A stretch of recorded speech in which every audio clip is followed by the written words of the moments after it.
ರಾಜ್ಯ ಸರ್ಕಾರದ ಅದ್ಧೂರಿ ಸಮಾವೇಶ ನಡೀತಾ ಇದೆ. ಸರ್ಕಾರಕ್ಕೆ 1000 ದಿನಗಳನ್ನು ಪೂರೈಸಿದ ಸಮಾರಂಭ ನಡೀತಾ ಇದೆ. 1 ಲಕ್ಷ ಫಲಾನುಭವಿಗಳಿಗೆ ಹಕ್ಕುಪತ್ರಗಳ ವಿತರಣೆ. ಹಾವೇರಿಯಲ್ಲಿ ರಾಜ್ಯ ಸರ್ಕಾರದ ಅದ್ಧೂರಿ ಸಮಾವೇಶ. ಸರ್ಕಾರಕ್ಕೆ 1000 ದಿನಗಳು ಸಂಪೂರ್ಣ ಆಗಿದೆ. ಆ 1000 ದಿನದಲ್ಲಿ ಏನೆಲ್ಲ ಆಯಿತು ಅನ್ನೋದು ಬೇರೆ ಬಲ್ಲ. ಆದರೆ ಈಗ 1 ಲಕ್ಷ ಫಲಾನುಭವಿಗಳಿಗೆ ಹಕ್ಕುಪತ್ರ ಕೊಡ್ತಾ ಇದ್ದಾರೆ.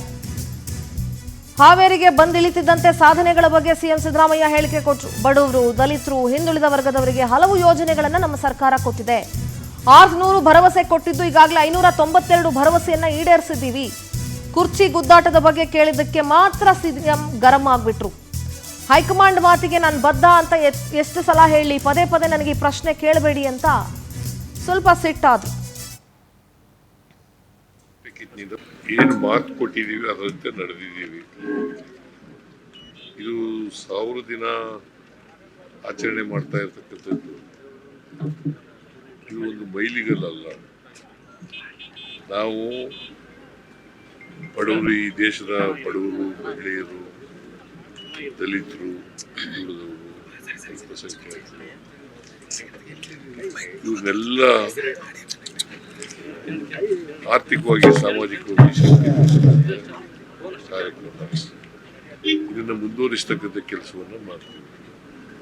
ಇಲ್ಲಿವರೆಗೆ ಏನ್ ಮಾತು ಕೊಟ್ಟಿದ್ದೋ ಅದರಂತೆ ನಡ್ಕೊಂಡಿದ್ದೀವಿ, ಮುಂದೆನೂ ಕೂಡ ನಡ್ಕೊತೀವಿ. ಸರ್, ಬಿಜೆಪಿ ಬಹಳ ವಿರೋಧ ಮಾಡ್ತಾ ಇದ್ದಾರೆ ಸರ್. ಸಾಧನಾ ಸಮಾವೇಶ ಅಲ್ಲ, ಅದು ಸೂತಕದ ದಿನಾಚರಣೆ. ಯಾಕೆ ವಿರೋಧ ಮಾಡ್ತಾರೆ ಅಂದ್ರೆ ಹೊಟ್ಟೆ ಕಿತ್ನಿಂದ ಮಾಡ್ತಾ ಇದ್ದಾರೆ.